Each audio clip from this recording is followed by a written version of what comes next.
Okay, we're going to start with our final standard error, our standard error of A. And standard error of A is typically we don't pay a lot of attention to it. Standard error of B is critical because we use the standard error of B for hypothesis testing, but occasionally the standard error of A is informative. And this is the equation of the standard error of A, and I'm going to break this into pieces, right? Where SXY is the standard error of the estimate, right? I'm going to put, and what else? This part right here is an interesting piece. So let me go through each part. So first, we're multiplying it, and we're multiplying it by a square root of a ratio. And what's the ratio? The ratio is the sum of x squares, right? So what we're doing is we're squaring each of the values of our predictor. Now, why is that important? Well, the greater the variability, so the wider range of our x's that we've observed, will equate to a wider prediction range that's possible, and that more x's and more variability of x is good. And why is that good? Because think about it, if you go back to my simple little figure here, if I had all possible values of x measured and we had the resultant values of y based upon all possible values of x, that this line of best fit would encompass every particular value that would be available to us of x, trying to explain y. So we really want lots of variability of x because it covers the entire domain or range of y. The greater our, the more data that we use to fit this line of best fit gives us more faith that B and A are going to be adequate in making predictions for values that we have not observed. And ideally what we want to do is we want to be able to just estimate or interpolate values, like what happens if x is 1.5. Well, we measured 1 and we measured 2, so we have a line of best fit here, and 1.5 falls within the range. Now this becomes a bit of a problem if we're starting to extrapolate values of x that we have not observed. So let me change this a little bit, and this will give you a little bit better idea. Suppose what I did was I did this, and then I'm going to do this, and let's take a look at what this value is. Okay.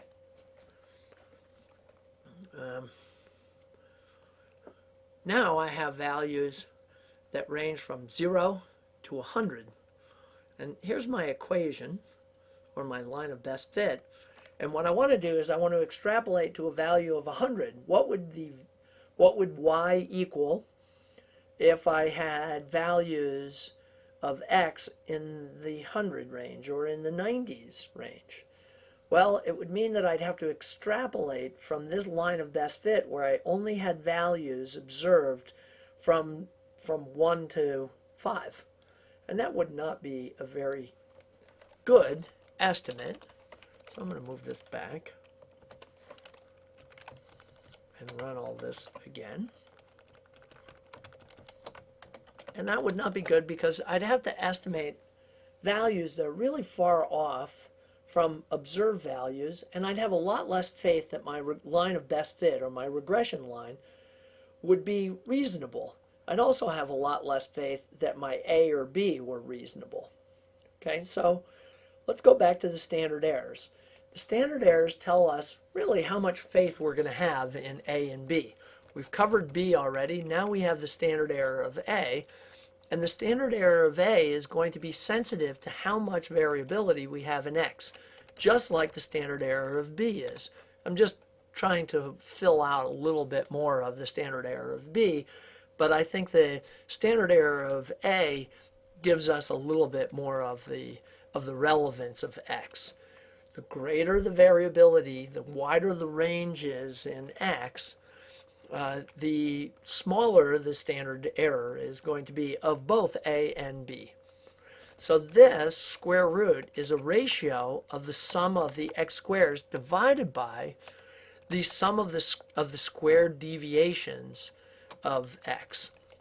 And remember that variance is nothing more than the sum of the squares divided by the degrees of freedom. And in the case of a single variable, variance, of course we're only interested in calculating variances of single variables, that we have the sum of the squares divided by n minus 1. That gives us an estimated population variance given a sample.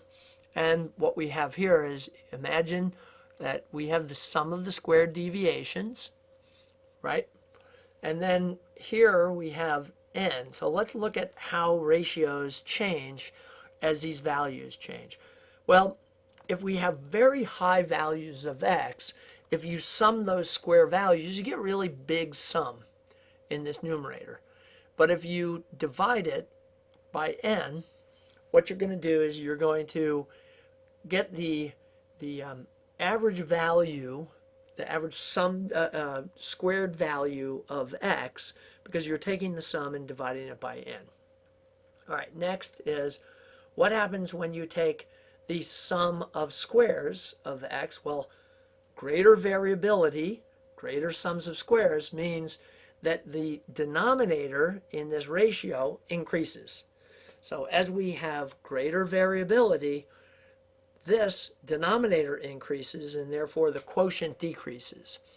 So what we want is we want greater variability. Greater variability with lower absolute values gives us a small value that we're multiplying the standard error of the estimate. So therefore, we want greater variability with small absolute values of x, but we don't really have much of a hand in the numerator here. These are just the values.